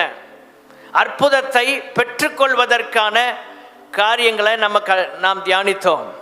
அற்புதம் ஏன் நம்முடைய வாழ்க்கையில கர்த்தர் செய்கிறார்? இந்த வேத பகுதியிலிருந்து 3 காரியங்களை கர்த்தர் இன்றைக்கு நம்மோடு பேச விரும்புகிறார். யோசுவாவின் புஸ்தகம் 3:7 திருப்பிக் கொள்ளுங்கள். ஸ்தோத்திரம். அங்கே சொல்லப்பட்டிருக்கிறது, கர்த்தர் யோசுவாவை நோக்கி, எல்லாரும் சேர்ந்து கொள்ளுங்கள். கர்த்தர் யோசுவாவை நோக்கி, நான் மோசையோட இருந்தது போல உன்னோடும் இருக்கிறேன் என்பதை இஸ்ரவேலர் எல்லாரும் அறியும்படிக்கு இன்று அவர்கள் கண்களுக்கு முன்பாக உன்னை மேன்மைப்படுத்துவேன். அற்புதத்தின் நோக்கம் என்ன? நிரூபிப்பதற்காக. முதல் குறிப்பு, நிரூபிப்பதற்காக. கர்த்தர் உங்களோடு இருக்கிறார் என்பதை நிரூபிக்கிறதற்காக கர்த்தர் உங்க வாழ்க்கையில ஒரு அற்புதத்தை செய்கிறார். ஆமென், ஸ்தோத்திரம். இப்போ யோசுவாவுக்கு ஒரு அற்புதம் தேவைப்படுகிறது உடனடியாக. இவனோடு கர்த்தர் இருக்கிறார், கர்த்தர் இவனை அழைத்தார், கர்த்தர் இவனை தெரிந்து கொண்டார், கர்த்தர் தான் இவனோடு இருந்து பயன்படுத்துகிறார் என்பதை ஆண்டவர் ஜனங்களுக்கு முன்பாக நிரூபிக்க வேண்டிய ஒரு நிலை வருகிறது. அப்பொழுது கர்த்தர் அங்கே அற்புதத்தை செய்கிறார். எப்பொழுதெல்லாம் உங்களுடைய ஆவிக்குரிய ஜீவியம் கேள்விக்குள்ளாக்கப்படுகிறதோ, உங்கள் ஜெப ஜீவியம் கேள்விக்குள்ளாக்கப்படுகிறதோ, இவ்வளவு ஜெபம் பண்ணி என்ன பிரயோஜனம், கர்த்தர் என்ன செஞ்சாரு இப்படின்னு ஒரு கூட்டம் சொல்லும் போது, ஆமென், நாம் ஜெபிக்க வேண்டும். ஆண்டவரே, நீர் என்னோடு இருக்கிறீர் என்பதை நிரூபிக்கும் வண்ணமாக கர்த்தர் எங்க வாழ்க்கையில் ஒரு அற்புதத்தை செய்ய வேண்டும். விரும்புகிறவர்கள் கைகளை உயர்த்தி ஒரு அல்லேலூயா சொல்லலாமா? சபைக்கு போறீங்களே, ஆலயம் ஆலயம்னு ஓடுறீங்களே, ஊழியம் ஊழியம்னு ஓடுறீங்களே, கர்த்தர் உங்களுக்கு என்னத்தை செஞ்சிட்டாரு பெருசா? இந்த ஆண்டவரை நம்பி போய் கஷ்டம் தானே பெருகிட்டு, இந்த இயேசுவண்ட போய் உங்களுக்கு பிரச்சனை தானே அதிகமாயிட்டு என்று சொல்லுகிற ஒரு கூட்டத்துக்கு நடுவில் உங்களுடைய அர்ப்பணம், உங்களுடைய ஆவிக்குரிய ஜீவியம் இதெல்லாம் கொஸ்டின் பண்ணப்படும். ஒரு டைம் வரும்போது, பிரச்சனை வரும்போது உங்க சொந்தக்காரங்க இயேசுவை அறியாதவங்க கேள்வி கேட்பார்கள். இதெல்லாம் கேள்விக்குள்ளாக்கப்படும். சர்ச்சுக்கு போனது எதுக்கு? நீங்க நல்லா இருக்கணும் தானே போனீங்க. உங்க வாழ்க்கை இவ்வளவு மோசமாயிட்ட, இவ்வளவு பிரச்சனை வந்துட்டு. எப்பொழுதெல்லாம் அப்படி நம்முடைய வாழ்க்கை கேள்விக்குள்ளாக்கப்படுகிறதோ அப்பொழுதெல்லாம் கர்த்தர் நம்மோடு இருக்கிறார் என்பதை நிரூபிக்கும் வண்ணமாக ஆண்டவர் அற்புதங்களை செய்ய வேண்டும். ஹல்லேலூயா. நிரூபிப்பதற்காக அற்புதங்களை செய்கிறவர். நமக்கும் கர்த்தருக்கும் இருக்கும் ஆழமான உறவை அவர் நிரூபிக்கும் வண்ணமாக அற்புதங்களை செய்கிறார். யோசுவாவுக்கும் கர்த்தருக்கும் இருக்கிற உறவு இந்த அற்புதத்தின் விளைவாக நிரூபிக்கப்படுகிறது. உங்களுக்கும் தேவனுக்கும் இருக்கிற அந்த உறவு கர்த்தர் அதை எப்படி ப்ரூஃப் பண்றார்? அற்புதத்தின் மூலமாக, கர்த்தர் உங்களுக்காக செய்யும் கிரியைகளின் மூலமாக. ஆமென். உங்களுடைய ஜெபம், உங்களுடைய வேத தியானம், ஆமென், ஸ்தோத்திரம், கர்த்தரோடு இருக்கிற உறவு எவ்வளவு ஆழமானது என்பதை கர்த்தரே ப்ரூஃப் பண்ணுவார். ஹல்லேலூயா. நமக்கும் கர்த்தருக்கும் இருக்கிற உறவை நாம் ப்ரூஃப் பண்ண வேண்டிய அவசியமே இல்லை. ஆண்டவரே ப்ரூஃப் பண்ணுவார். ஹல்லேலூயா. நம்ம ஜெபம் பண்றோம், கர்த்தரோட ஐக்கியமா இருக்கிறோங்கிறத நம்ம சொல்ல வேண்டிய அவசியமே இல்லை. அதெல்லாம் கர்த்தர் அந்தந்த டைம்ல அழகா செய்வார். அல்லேலூயா. ஸ்தோத்திரம். நம்ம சொல்லி தெரிகிறதல்ல, கர்த்தர் நிரூபித்து அதை தெரிய வைக்க வேண்டும். ஆண்டவரே, நாங்கள் உம்மோடு எவ்வளோ உங்களை நேசிக்கிறோம், எவ்வளோ உங்களுக்காக நாங்கள் உண்மையாக வாழ்கிறோங்கிறத நாங்கள் வாயால் சொல்லி நிரூபிக்க வேண்டிய ஆண்டவரே, நீர் செய்கிற செயல்களின் மூலமாக அது நிரூபணமாக வேண்டும். நம்புகிறவங்க கைகளை உயர்த்தி கேளுங்க. ஆண்டவரே, எங்க வார்த்தைகளின் மூலமா, ஆமென், ஸ்தோத்திரம், நாங்கள் நிரூபிக்க வேண்டிய அவசியமில்லை. நீர் செய்ய போகிற செயல்களின் நிமித்தமாக, செயல்களின் மூலமாக, ஆமென், நீர் எங்களோடு இருக்கிறீர் என்பதை நிரூபிக்க நாங்கள் ஜெபிக்கிறோம் ஆண்டவரே. ஹல்லேலூயா. சோர்ந்து போகாதிருங்கள். ஆண்டவரே அதை ப்ரூஃப் பண்ணுவார். கர்த்தருடைய நடத்துதலின்படி தான் நாம் வாழ்கிறோம், செயல்படுகிறோம் என்பதை கர்த்தரே நிரூபிப்பார். எல்லாரும் யோசித்துட்டு இருக்கிறாங்க, யோசுவா கர்த்தருடைய ஊழியக்காரன், கர்த்தர் தான் நடத்துறார் அப்படிங்கிறத ஆண்டவரே ப்ரூஃப் பண்ணார். ஒரு அல்லேலூயா சொல்லலாமா? நாம் ஒரு நாளும் நாம் நல்லவர்கள் என்று நாம் நிரூபிக்கவே கூடாது, நிரூபிக்க முயற்சிக்கவும் வேண்டாம். ஆமென். கர்த்தருடைய சமூகத்தில் நம்ம உண்மையா இருந்தா ஆண்டவரே ஒரு நாள் நிரூபிப்பார். எத்தனை பேர் ஒத்துக்கொள்றீங்க? ஏன்னா பைபிள் சொல்லுகிறது, உன் நீதியை வெளிச்சத்தை போலவும் உன் நியாயத்தை பட்ட பகலை போல விளங்க பண்ணுவேன். கர்த்தர் தான் செய்வாராம், இதை மனுஷன் செய்ய முடியாது. யோசேப்பின் உண்மையை, யோசேப்பின் நீதியை பானபாத்திரக்காரனுடைய தலைவனால் ப்ரூஃப் பண்ண முடியாம போயிட்டு, ஏன்னா கர்த்தரே அதை அனுமதிக்கல. எந்த மனுஷனும் உங்களோட இருக்கிறவங்க உங்களுடைய உண்மையை ப்ரூஃப் பண்ணவே முடியாது. ஆமென், ஸ்தோத்திரம். உங்களால் நன்மை பெற்றவர்கள், உங்களால் ஆசீர்வதிக்கப்பட்டவர்கள் கூட உங்களுடைய உத்தம வாழ்க்கையை ப்ரூஃப் பண்ண முடியாது. அதை ப்ரூஃப் பண்றதுக்கு கர்த்தர் ஒருவரால் தான் முடியும். விசுவாசித்தால் மட்டும் ஒரு அல்லேலூயா சொல்லலாமா? வசனம் தெளிவாய் சொல்லுகிறது, விளங்க பண்ணுகிறவர் கர்த்தர். அல்லேலூயா. தேவனுடைய பிள்ளைகளே, அநேக நேரங்களில் இந்த பாதையில் நீங்கள் போகலாம். ஆனால் ஒன்றை புரிந்து கொள்ளுங்கள், கர்த்தர் ஒருவர் சிங்காசனத்தில் இருக்கிறார். கர்த்தர் ஒருவர் சிங்காசனத்தில் இருக்கிறார். ஆமென், ஸ்தோத்திரம். கர்த்தர் ஒருவர் சிங்காசனத்தில் இருக்கிறார். அவர் இருக்கிற வரை எல்லாம் சகலமும் நன்மைக்கு எதுவாக நடக்கும்.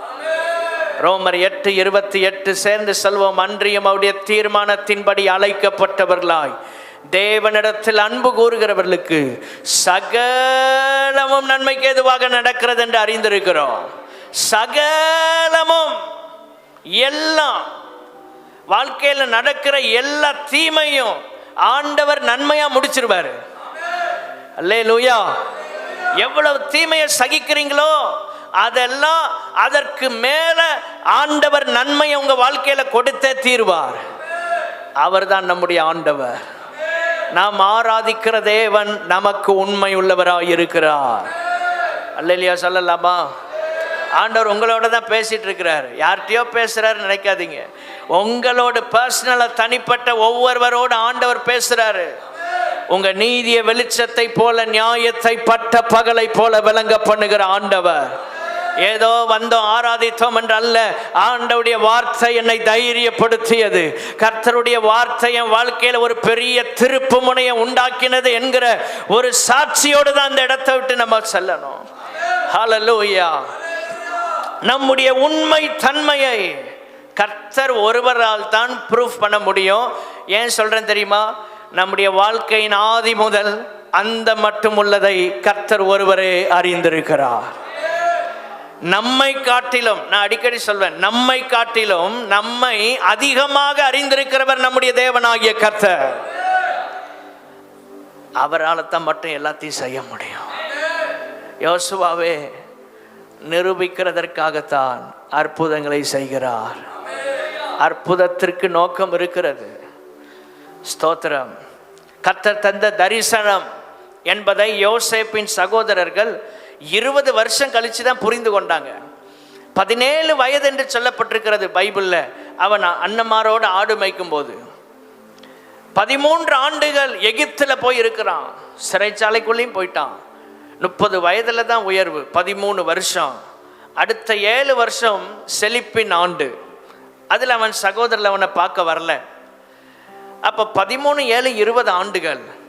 அடுத்து பஞ்ச காலம். அடுத்த 7 வருஷம் ஆரம்பிக்கும் போது, பஞ்சம் வந்த போது, அந்த 7 வருஷத்தின் இடைப்பட்ட காலத்தில் தான், 20 வருடத்திற்கு பிற்பாடுதான் அவர்கள் இந்த யோசேப்புக்கு கர்த்தர் கொடுத்தது, ஆமென், உண்மையான தரிசனம் என்பதை அவர்கள் புரிந்து கொண்டார்கள்.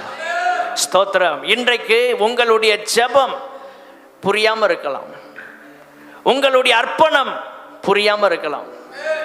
உங்களுடைய தியாகம் யாருக்கும் புரியாம இருக்கலாம். ஆனா ஒரு காலம் வரும்போது கர்த்தர் தான் உங்க கூட இருக்கிறாருங்கிறத எல்லாரும் அறியும்படியா கர்த்தர் உதவி செய்வார். சர்ச்சுக்கு போய் என்ன கண்டீங்கன்னு கேட்குறவங்க கூட இந்த சர்ச்சுக்கு போனனால தான் இப்படி இருக்கிறீங்கன்னு சொல்லக்கூடிய அளவில் கர்த்தர் மாற்றுவார். அந்த காலங்களை கர்த்தர் தருவார். எத்தனை பேர் விசுவாசிக்கிறீங்க? இதெல்லாம் ப்ரூஃப் பண்ணாதாங்க நிறைய பேர் சர்ச்சுக்குள்ளே வருவாங்க. நம்ம வாழ்க்கையில் ஆண்டவர் நிரூபிக்க வேண்டிய காலம் இது. நிறைய காரியங்களை ஆண்டவர் ப்ரூஃப் பண்ணணும். ஆமென். ஸ்தோத்திரம். வடித்த கண்ணீர், செய்த ஊழியங்கள், பிரயாசங்கள் இதெல்லாம் நிரூபிக்கப்பட்டாதான் ஒரு பெருங்கூட்டம் வெளியே காத்திருக்கு இந்த சபைக்கு வெளியே. ஆண்டவரை ஆராதிப்பதற்கு எத்தனை பேர் விசுவாசிக்கிறீங்க? இந்த மாவட்டத்தில் ஒரு பெருங்கூட்டம் இருக்கு. அவர்களை கர்த்தர் கொண்டு வரணும்னா நம்முடைய வாழ்க்கையில் ஆண்டவர் சில காரியங்களை நிரூபிக்க வேண்டும். ஆமென். ஸ்தோத்திரம். இப்படி இருந்த வாழ்க்கை ஆண்டவர் இப்படி ஆசீர்வதித்தார். அதான் சாட்சி. வாழ்க்கை மாறி இருக்கிறது. உலகம் பார்க்க போகிறது. தேவனுடைய பிள்ளைகளே, ஜனங்கள் கூட்டம் கூட்டமாக சபைக்குள்ள வரப்போகிற காலம். ஏதோ 1-2 பேர் அல்ல.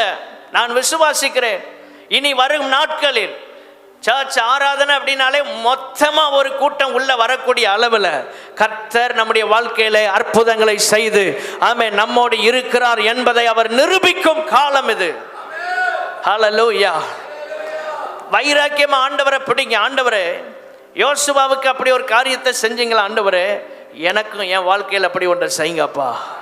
ஹல்லேலூயா. கர்த்தர் நம்மோடு இருக்கிறார் என்பதை அவர் நிரூபித்து காட்ட வேண்டும். ஸ்தோத்திரம். வலது கரத்தை உயர்த்தி ஜி மைனர். ஹல்லேலூயா. ஆண்டவர் ஒரு நாளும் தாமதிக்கிறவர் அல்ல. ஒரு நிமிஷம் உங்க அற்புதத்துக்காக ஜெபம் பண்ணலாமா? கைகளை உயர்த்தி என்னென்ன காரியங்கள்ல கர்த்தர் உங்களோடு இருக்கிறார் என்பதை நிரூபிக்க விரும்புகிறாரோ, ஆண்டவர் இந்த காலை நேரத்தில் நம்முடைய வாழ்க்கையில செய்கிற அற்புதத்தின் விளைவாக ஆண்டவர் நம்மோடு இருக்கிறதை நிரூபிப்பாராக. நல்ல கைகளை தட்டி ஆவியில நிரம்பி ஓ ரகமரகந்தர பல பர பல பர. பயப்படாதே நீ மனமே, நான் காத்திடுவேன் உன்னை தினமே. பயப்படாதே நீ மனமே, நான் காத்திடுவேன் உன்னை தினமே. அற்புதங்கள் நான் செய்திடுவேன், அற்புதங்கள் நான் செய்திடுவேன், உன்னை அதிசயமாய் நான் நடத்திடுவேன்.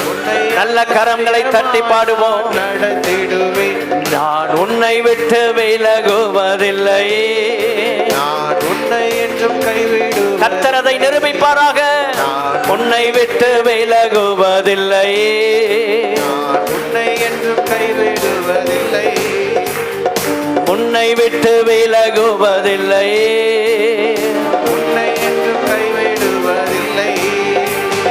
நான் உன்னை காண்கின்ற தேவன், கண்மணி போல் உன்னை காப்பேன். நான் உன்னை காண்கின்ற தேவன், கண்மணி போல். விசுவாசத்தோடு நான் உன்னை விட்டு விலகுவதில்லை, கமரகந்தரபா ஷகந்தரபா விட்டு விலகுவதில்லை. திகையாதே திகையாதே கலங்காதே மனமே, நான் உன்னுடன் இருக்க பயமே. பாடுங்க. திகையாதே கலங்காதே மனமே, நான் உன்னுடன் இருக்க பயமே. கண்ணீர் யாவையும் துடைத்திடுவேன், கண்ணீர் யாவையும் துடைத்திடுவேன், உன் கவலைகள் யாவையும் போக்கிடுவேன், கவலைகள் யாவையும். ஓ ஜீசஸ், கண்ணீர் யாவையும் துடைத்திடுவேன், உன் கவலைகள் யாவையும் போக்கிடுவேன், கவலைகள் யாவையும். ஆண்டவரை பார்த்து பாடுவோம். நீர் என்னை விட்டு விலகுவதில்லை, நீர் என்னை என்றும் கைவிடுவதில்லை. ஆமென்.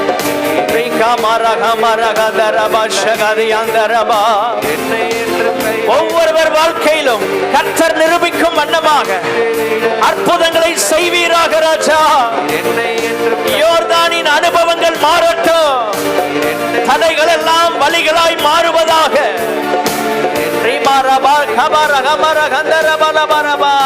அனுதினம் என்னை தேடிடுவார், நான் அளித்திடும் பலனை பெற்றிடுவார். அனுதினம் என்னை தேடிடுவார், நான் அளித்திடும் பலனை பெற்றிடுவார். அத்திமரம் போல் செழித்திடுவார், அத்திமரம் போல் செழித்திடுவார். நான் ஆசையாய் உன்ன கனி கொடுப்பாய், ஓ ஜீசஸ், நான் உன்னை விட்டு விலகுவதில்லை. நல்ல வாய் திறந்து கரங்களை தட்டி பாடும் போதே அற்புதங்களை கர்த்தர் செய்கிறார். தடைகள் மாறுகிறது. நான் உன்னை விட்டு விலகுவதில்லை, உன்னை என்றும் கைவிடுவதில்லை. ஆமென். நீதியின் வலக்கரத்தாலே உன்னை தாங்குவேன் நான் அன்பினாலே, நீதியின் வலக்கரத்தாலே உன்னை தாங்குவேன் நான் அன்பினாலே. ஆமென். ஆவியில் உண்மையாய் ஜெபித்திடுவார், ஆவியில் உண்மையாய் ஜெபித்திடுவார், தினம் அல்லேலூயா என்று ஆர்ப்பரிப்பாய். ஆமென். ஆர்ப்பரிப்பாய். நீர் என்னை விட்டு விலகுவதில்லை, என்னை என்றும் கைவிடுவதில்லை.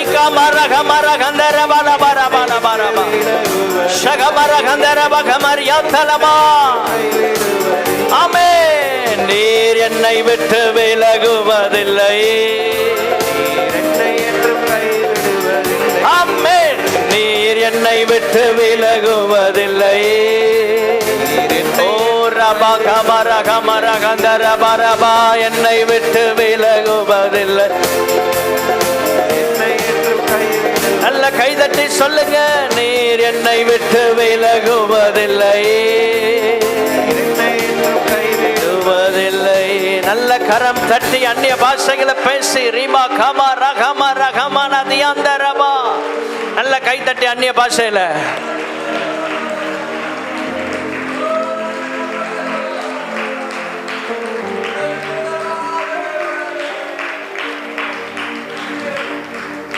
நீதியின் வலக்கரத்தாலே உன்னை தாங்குவேன் நான் அன்பினாலே.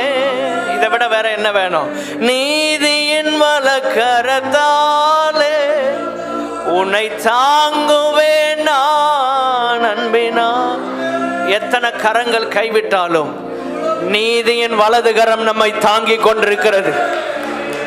உதவி செய்ய வேண்டிய கரங்கள் அற்று போனாலும், திக்கற்ற நிலைமையில் உங்க வாழ்க்கை இருந்தாலும், நீதியின் வலது கரம் உங்களை தாங்குகிறது. கரம் தட்டி ஆண்டவரை நல்ல மகிமைப்படுத்துங்க. நல்ல வாய் திறந்து ஒரு விடுதலையை பெற்றுக் கொள்ளுங்க. உங்க மனதின் காயங்கள் ஆறுவதாக.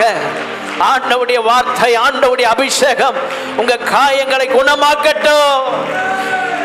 எத்தனை கரங்கள் உங்களை விட்டு போய்விட்டது. உங்க இருதயத்தை நொறுக்கி விட்டு போன கரங்கள் ஏராளம். நொறுக்கப்பட்ட இருதயத்தை புறக்கணிக்காம தேடி வந்து நம்மை தாங்குகிற ஒரு கரம் நீதியின் வலது கரம். எத்தனை பேர் விசுவாசிக்கிறீங்க? வலது கரத்தை உயர்த்தி, வலது கரத்தை உயர்த்தி ஒரே ஒரு வார்த்தை ஆண்டவரை பார்த்து சொல்லுங்க. ஆண்டவரை பார்த்து ஒரு வார்த்தை சொல்லாமா?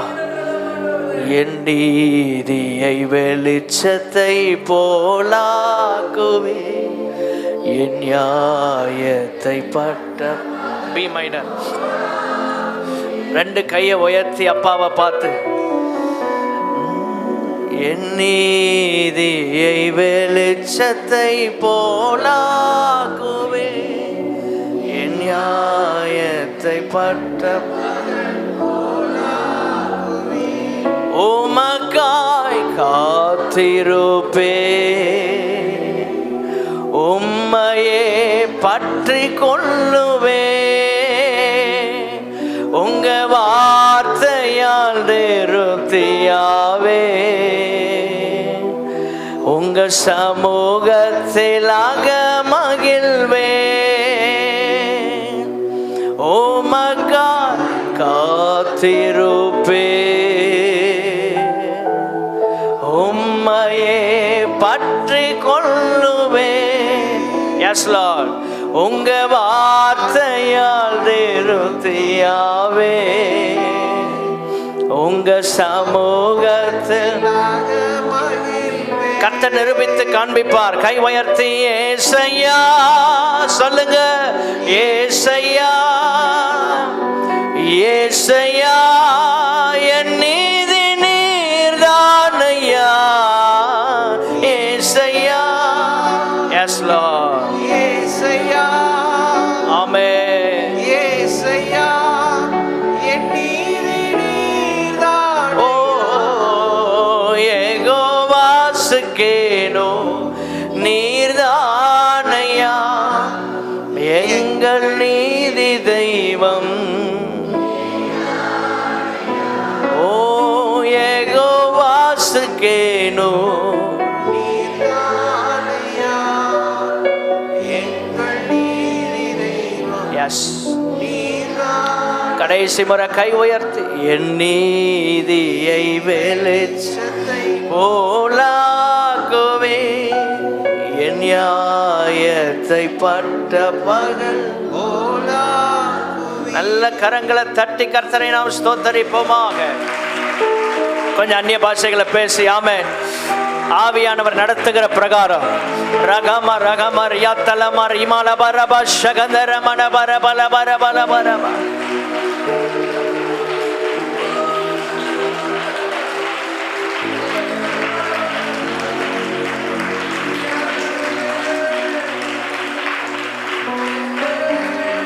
ஆமென். கர்த்தரே உங்கள் வாழ்க்கையில் செய்கிற அற்புதங்களின் விளைவாக அவர் உங்களோடு இருக்கிறார் என்பதை நிரூபிப்பார். உங்கள் ஜெபங்கள் கேள்விக்குள்ளாக்கப்படலாம், நீங்கள் செய்கிற ஊழியம் கேள்விக்குள்ளாக்கப்படலாம், உங்களுடைய அர்ப்பணம் இன்றைக்கு கொஸ்டின் பண்ணுறப்படுற அளவில் இருக்கலாம். என்னைக்கும் கர்த்தர் அப்படி வைக்க மாட்டார். ஒரு நாள் யூத ராஜசிங்கம் எழுந்தருளுவார். அவர் சிங்காசனத்தில் உங்களுக்காக எழுந்தருளி நிற்பார். ஆமென். உங்கள் நீதியை வெளிச்சத்தை போல, நியாயத்தை பட்ட பகலை போல விளங்க பண்ணுகிறவர். கைகளை தட்டி மீண்டும் ஆமே. ஓ ரகம ரகமரியா தரமல ஷகதியாந்தரபா. ஓ ஹல்லேலூயா. யோசுவாவே கலங்காதே, பயப்படாதே, பரிசுத்தம் பண்ணிக்கொள்ளுங்கள். நாளைக்கு கர்த்தர் உங்கள் நடுவில் அற்புதங்களை செய்வார். நாளை என்பது நெக்ஸ்ட் லெவல், அடுத்த கட்டம் அற்புதம் தான். இந்த போராட்டம், இந்த கஷ்டம், இந்த வேதனையை கடந்து, இந்த அழுகையின் பள்ளத்தாக்கை உருவ நடந்து அதை நீரூற்றாக்கி கொண்ட பிற்பாடு ஆண்டவர் உங்களுக்கு வைத்திருக்கிற லெவல் என்ன தெரியுமா? பலத்திற்கு மேல் பலன் அடைந்து சீயோனிலே தேவ சந்நிதியில் வந்து காணப்படத்தக்கதாக. ஆமென். மகிமையான அனுபவம், மகிமையான அனுபவம். எத்தனையோ பேர் உங்களை காயப்படுத்திட்டாங்க. நல்ல கவனிங்க. எத்தனையோ நிலையில நீங்க காயப்பட்டு போய் இருக்கிறீங்க. உங்க வாழ்க்கை ஆண்டவர் இன்னைக்கு பார்க்கிறார். உங்களுக்காக ஒரு அற்புதத்தை செய்து கர்த்தர் நிரூபிப்பார். கர்த்தர் நிரூபிப்பார். ஸ்தோத்திரம். ஆண்டவர் அப்படியே உங்களை விட்டுற மாட்டார். உங்களை ஆண்டவர் ஆசீர்வதித்து உயர்த்தாம கர்த்தர் விடவே மாட்டார். ஒரு வசனம் 90ஆம் சங்கீதம் 15ஆம் வசனம் நினைக்கிறேன். தேவரீர், இது அடிக்கடி சொல்லுங்க, தேவரீர் எங்களை சிறுமைப்படுத்தின நாட்களுக்கும் நாங்கள் துன்பத்தை கண்ட வருஷங்களுக்கும் சரியா எங்களை சொல்லுங்க, சரியா எங்களை. கைகளை உயர்த்தி அல்லேலூயா சொல்லலாமா? ஆண்டவர்கிட்ட கிளைம் பண்ணுங்க. ஆண்டவரே, எவ்வளவு கஷ்டத்தின் பாதையில் எங்களை அனுமதிச்சீரோ அதற்கு ஈடா ஒரு ஆசீர்வாதமான சந்தோஷமான நாட்களை அனுபவிக்கவும் கர்த்தர் எங்களுக்கு கிருபைகளை தருவீராக. ஆண்டவர்கிட்ட போராடி ஜெபியுங்கள். இந்த ஜெபத்தை மோசே தானே செய்றாரு. இந்த ஜெபத்தை மோசே தான் செய்றாரு. 40 வருஷம் அவன் வாழ்க்கையில் எவ்வளவோ கஷ்டங்கள். ஆண்டவரை பார்த்து சொல்றார், தேவரீர் எங்களை சிறுமைப்படுத்தின நாட்கள். 430 வருஷம் சிறுமைப்பட்டோம், துன்பத்தை கண்டோம், அதுக்கு ஈடா ஒரு காலங்களை கொடுங்கப்பா. ஆண்டவர் அதுக்கு தான் கானானை கொடுத்தாரு. கானான் எதுக்கு தெரியுமா? நீங்கள் பட்ட பிரயாசங்கள், கஷ்டங்கள், வேதனைகளுக்கு ஈடாக ஆண்டவர் உங்களுக்கு தருகிற ஆசீர்வாதமான உயர்வு. இந்த வனாந்திர வாழ்க்கையில உலகத்துல எவ்வளவு கஷ்டப்படுறீங்களோ அதற்கு ஈடாக ஆண்டவர் மகிமையில் அந்த பரம கானான்ல உங்களுக்கு ஒரு ஆசீர்வாதத்தை கர்த்தர் வைத்திருக்கிறார். எத்தனை பேர் விசுவாசிக்கிறீங்க? கைகளை உயர்த்தி அல்லேலூயா சொல்லலாமா?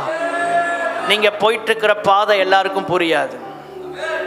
நீங்க போகிற பாதை எல்லாருக்கும் புரியாது, புரியணுங்கிற அவசியமும் இல்லை. என் வாழ்க்கையில கர்த்தர் என்னை நடத்துகிற அந்த பாதையில இருந்து தான் வார்த்தையை தருவார், செய்தியை தருவார். எப்படி நடத்துறாரோ இந்த வாரத்தில் என் வாழ்க்கையில நடத்துகிற அந்த அனுபவத்திலேருந்து வார்த்தையை தருவார். அது சபையை உயிர்ப்பிக்கும். அது உங்க வாழ்க்கையில் அந்த பாதையில நீங்க போகும்போது இந்த வசனங்கள் உங்களை தூக்கி விடும். ஸ்தோத்திரம். சூழ்நிலைகள், நீங்கள் போயிட்டு இருக்கிற பாதை எல்லாருக்கும் விளங்காது. ஒவ்வொரு மனிதர்களையும் கர்த்தர் வித்தியாசமான பாதையில கொண்டு போறார். அது எல்லாருக்கும் விளங்கணுங்கிற அவசியமும் இல்லை, விளங்கவும் செய்யாது. ஆனால் ஒரு நாள் கர்த்தர் ஒன்று அற்புதத்தை செய்யும் போது அன்றைக்கு தான் தெரியும், ஆமென், நீங்கள் கர்த்தருடைய பிள்ளைகள் என்று. உங்களோடு கர்த்தர் இருக்கிறார் என்பதை கர்த்தர் தான் ப்ரூவ் பண்ண முடியும். நீங்க என்ன முயற்சி எடுத்தாலும் ஃபெயிலியராக தான் ஆகும். நீங்க யாரிடத்திலும் உங்களை நல்லவர்கள் என்று நிரூபிக்க முயற்சிக்காதிருங்கள். ஆண்டவர் சமூகத்தில் நில்லுங்க. யோசுவா வேற ஒன்றும் பெருசா சாதிக்கல. ஆசரிப்பு கூடாரத்தை விட்டு பிரியாமல் இருந்தான். நிறைய குவாலிட்டிஸ் இருக்கு அவன்கிட்ட. ஒன்றை மட்டும் சொல்லுகிறேன், ஆசரிப்பு கூடாரத்தை விட்டு தேவ பிரசன்னத்துக்குள்ளே நின்றுட்டான். கர்த்தர் அவன் வாழ்க்கையை ஆசீர்வதித்தார். எங்கேயும் ஓடி கஷ்டப்பட்டு நீங்கள் நல்லவர்கள், நீங்கள் செஞ்ச காரியம் நல்லது அப்படிங்கிறத நீங்கள் சாதிக்கணும், நீங்கள் நிரூபிக்கணும்னு நினைக்காதீங்க. ஆண்டவருடைய பிரசன்னத்தில் இருங்க, பிரியாமல் இருங்க. ஆண்டவர் உங்களுக்கு ஒரு நாள் கர்த்தர் உங்கள் நீதியை வெளிச்சத்தை போல, நியாயத்தை பட்ட பகலை போல கர்த்தர் விளங்க பண்ணுவார். கைகளை உயர்த்தி அல்லேலூயா சொல்லலாமா? ஆமென். இரண்டாவதாக அற்புதத்தின் நோக்கம் அறிந்து கொள்வதற்காக. யோசுவா 3ஆம் அதிகாரம் 10ஆம் வசனம் அங்கே சொல்லப்பட்டிருக்கிறது. பின்பு யோசுவா ஜீவனுள்ள தேவன் உங்கள் நடுவே இருக்கிறார் என்பதையும், அவர் கானானியரையும் ஏத்தியரை, ஏவியர், பெரிசியர், கிர்காசியர், எமோரியர், எபூசியர், 7 ஜாதிகளை குறித்து சொல்லப்பட்டிருக்கிறது. 7 விதமான மக்கள். இந்த சத்துருக்களை, ஸ்தோத்திரம், இவர்களை உங்களுக்கு முன்பாக துரத்தி விடுவார்கள். இதுதான் நீங்கள் அறிந்து கொள்வதற்கான அடையாளம். தேவனுடைய பிள்ளைகளே, ஸ்தோத்திரம், ஆண்டவர் நமக்காக கிரியை செய்வார் என்பதை நாம் அறிந்து கொள்வதற்கு கர்த்தர் அற்புதங்களை செய்கிறார். நம்ம அறியணுங்க, நம்ம ஆண்டவருக்கு எவ்வளவு பவர் இருக்குங்கிறத நம்ம அறியணும். நம்ம ஆண்டவர் என்னென்ன செய்வாருங்கிறத நாம் அறிந்து கொள்வதற்காக கர்த்தர் நம்முடைய வாழ்க்கையில அற்புதங்களை செய்கிறார். விசுவாசிக்கிறவர்கள் கைகளை உயர்த்தி ஒரு அல்லேலூயா சொல்லலாமா? ஸ்தோத்திரம். கர்த்தருடைய வல்லமை அறிந்து கொள்ளுங்க. யாத்ராகமம் 8ஆம் அதிகாரம் 22ஆம் வசனத்தில் அந்த கோசேன் நாட்டை கர்த்தர் வித்தியாசப்படுத்தினார். ஆமென். இஸ்ரவேல் ஜனங்கள் வாழ்ந்த இடம் அது விசேஷப்படுத்தப்பட்ட ஒன்றாயிருந்தது. பூமியின் நடுவில் நானே கர்த்தர் என்பதை நீ அறியும்படி என் ஜனங்கள் இருக்கிற கோசேன் நாட்டில் அந்நாளிலே வண்டுகள் வராதபடிக்கு அந்த நாட்டை விசேஷப்படுத்தி, கைகளை உயர்த்தி அல்லேலூயா சொல்லுவோம். ஆண்டவர் நம்மளை விசேஷப்படுத்துகிறார். எதற்காக? பார்வோன்னு அறியணும் நம்முடைய தேவன் யார் என்பதை. உலகம் அறியணும், உறவுகள் அறியணும், உங்களோடு வேலை செய்கிறவர்கள் அறிந்து கொள்ளணும். எல்லாவற்றுக்கும் மேல நாம் அறிந்து கொள்ளணும் நம்முடைய கர்த்தர் எவ்வளவு பெரியவர் என்பதை. கைகளை உயர்த்தி அல்லேலூயா சொல்லலாமா? ஆமென். இந்த வார்த்தைகள் எல்லாம் கர்த்தர் உங்களுக்காகவே தருகிறார். ஸ்தோத்திரம். உங்கள் நடுவில் இருக்கிறவர் ஜீவன் உள்ளவர். ஸ்தோத்திரம். ஜீவன் உள்ளவர். யோசுவா 3ஆம் அதிகாரம் 10ஆம் வசனத்தில் நாம் அதைத்தான் வாசிக்கிறோம். ஜீவனுள்ள தேவன், மரித்த தெய்வம் அல்ல. நம்ம மத்தியில இருக்கிறவர் ஜீவன் உள்ளவர், தோற்று போனவர் அல்ல. அவர் கதை சரித்திரம் முடிந்து போனதல்ல. ஆமென். யுகா யுகா காலமாய் ஒருவருடைய பெயர் மட்டும்தான் ஆமென் சொல்லப்பட்டு கொண்டே இருக்கும். அது கர்த்தராகிய இயேசு கிறிஸ்துவினுடைய நாமம். கைகளை உயர்த்தி ஒரு அல்லேலூயா சொல்லலாமா? எல்லா பெயர்களும் மறந்து போகலாம், ஆனால் ஒரே ஒருவருடைய பெயர், ஸ்தோத்திரம், சதா காலமும் நிலைத்திருக்கும். அவர் ஜீவன் உள்ளவர். அவர் எல்லாத்தையும் பார்த்துக்கிடுவார். அவர் எல்லாவற்றையும் பார்த்து கொள்வார். உங்க நடுவில், என் நடுவில், நம்ம நடுவில் இருக்கிறவர் ஜீவன் உள்ளவர். அப்படின்னா என்ன அர்த்தம்? அவருடைய கண்கள் திறந்தே இருக்கிறது. கண்கள் திறந்தே இருக்கிறது.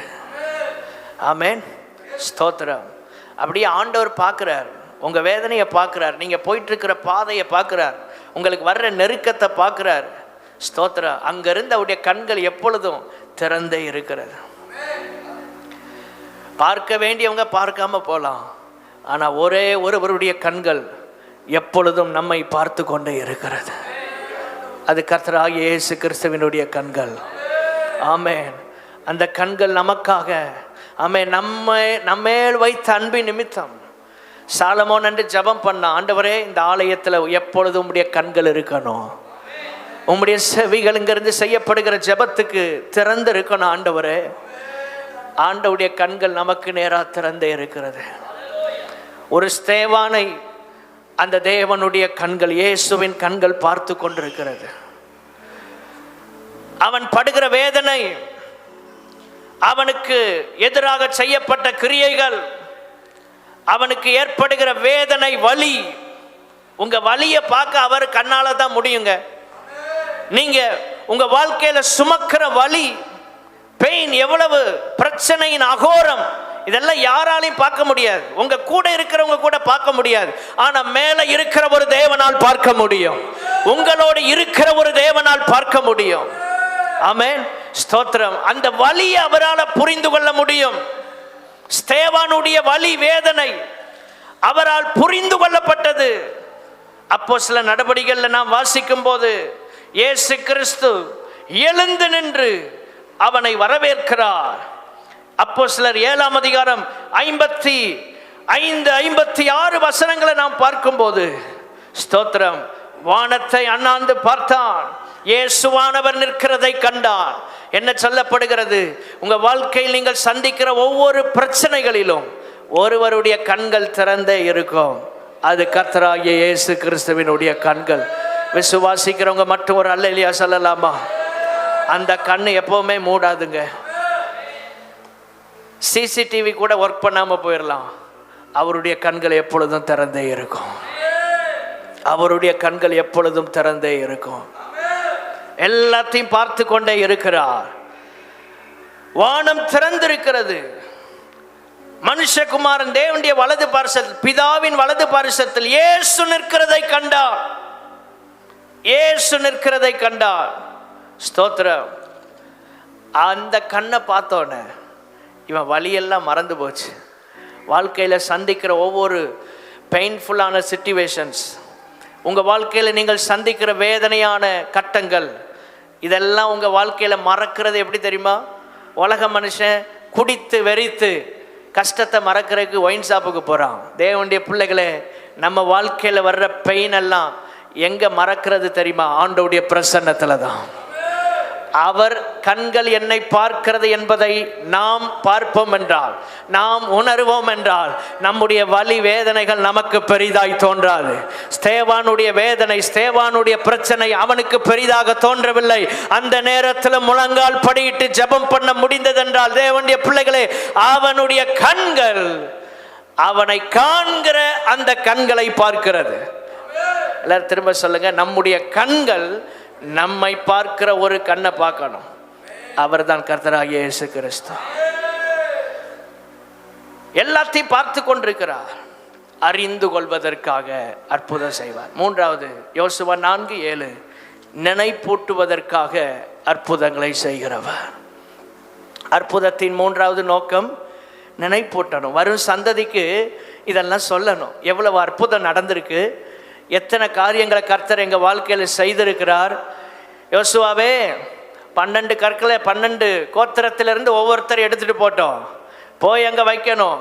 பின் சந்ததி கேட்கும், இது என்னது? அப்போ சொல்லணும், கர்த்தர் ஒரு நாள் இந்த யோர்தானை 2ஆக பிரித்து இதன் வழியாக எங்களை கானானுக்குள் கொண்டு வந்தார். மறந்துடாதீங்கப்பா, நினைப்பூட்டுங்க.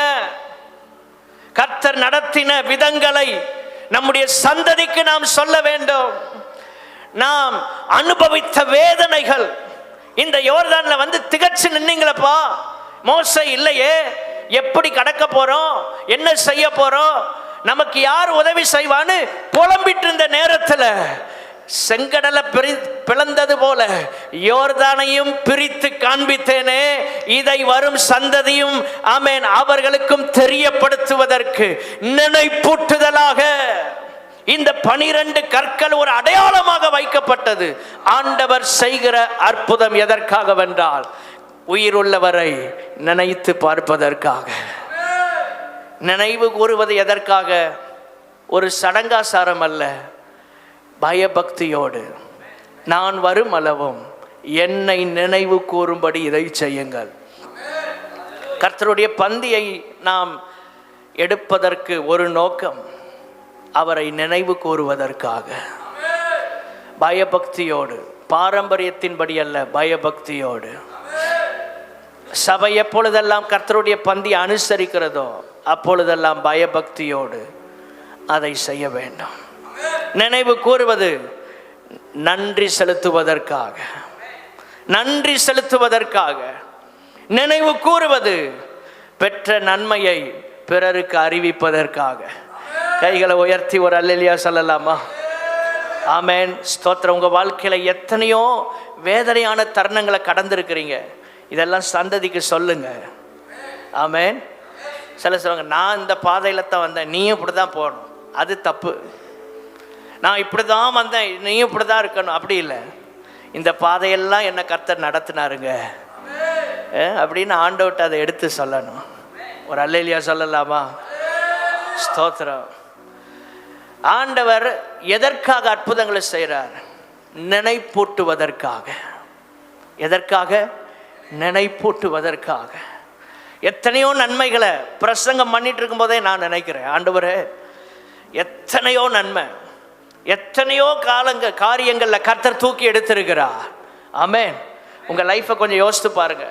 எத்தனை முறை கர்த்தர் நம்மளை தூக்கி எடுத்தார், எத்தனை முறை கர்த்தர் நம்மளை பாதுகாத்திருக்கிறார், அரணாக நின்றிருக்கிறார், அடைக்கலமாக நின்றிருக்கிறார். அற்புதம் செஞ்சதே நினைப்பூட்டுவதற்காக. வரும் சந்ததிக்கு நினைப்பூட்டணும். உங்கள் மனசில் அடிக்கடி நினைப்பூட்டி கொண்டே இருக்கணும், நினைவுபடுத்தி கொண்டே இருங்க. எதை மறந்தாலும் கர்த்தர் செஞ்ச நன்மையை மட்டும் மறந்துடாதீங்க. அதனால் தான் 103ஆம் சங்கீதம் விதமாய் சொல்லப்பட்டிருக்கிறது, என் ஆத்துமாவே கர்த்தரை ஸ்தோத்திரி. அதை சொன்னோன்னே வீட்டுக்கு போகணுன்னு நினைக்கக்கூடாது. ஸ்கூலில் பெல் அடித்தோடனே வீட்டுக்கு போகிறேங்கிற மாதிரி என் ஆத்துமாவேன்னு ஒன்று வந்தோடனே அப்பாடி முடிச்சிட்டாரப்பா, போய் ஏதாவது சாப்பிட்டுட்டு டீ குடிக்கிற நேரம் வந்துட்டு நினைக்கக்கூடாது. என் ஆத்துமாவேன்னா அதில் உண்மையிலே சொல்ல போனால் அந்த நேரம் கண்ணீர் வரணுங்க. சும்மா சொல்லலை, உண்மையாக சொல்கிறேன். அந்த நேரம் நமக்கு என்ன வரணும்? ஆமாம், அந்த நேரம் நம்ம பைபிள் பேக்கில் போயிட்டுருக்கோம். அந்த நேரம் கண்ணீர் வரணும். அந்த நேரம் கண்ணீர் வரணும். என் ஆத்துமாவே கர்த்தரை. சில சபைகளில் 103ஆம் சங்கீதத்தில் இன்னும் 2-3 வசனங்கள்லாம் சொல்கிறாங்க. நம்ம 2 வசனத்தோடு முடிச்சிருவோம் பொதுவாக. சில இடங்களில் 5 வசனம் வரைக்கும் சொல்கிறாங்க. ஸ்தோத்திரம். நம்ம 2 வசனத்துக்குள்ளேயே பாஞ்சிடுறோம். 5 வசனம் வர பொறுமையாக இருக்கணும். ஸ்தோத்திரம். தினமும் உங்கள் வாழ்க்கையில் என் ஆத்துமாவே கர்த்தரை சொல்லி பாருங்க. ஆண்டவர் செய்த நன்மை எவ்வளவோ ஏராளம். நிரூபிப்பதற்காக அற்புதங்களை செய்கிறவர், அறிந்து கொள்வதற்காக செய்கிறவர், நினைப்பூட்டுவதற்காக செய்கிறவர். நீங்கள் போயிட்டுருக்கிற பாதை கர்த்தருக்கு தெரியும். ஒரு நாள் கைவிட மாட்டாருங்க. இருக்கிற இடத்துல எழுந்து நின்று கர்த்தரை நோக்கி பார்ப்போமாக.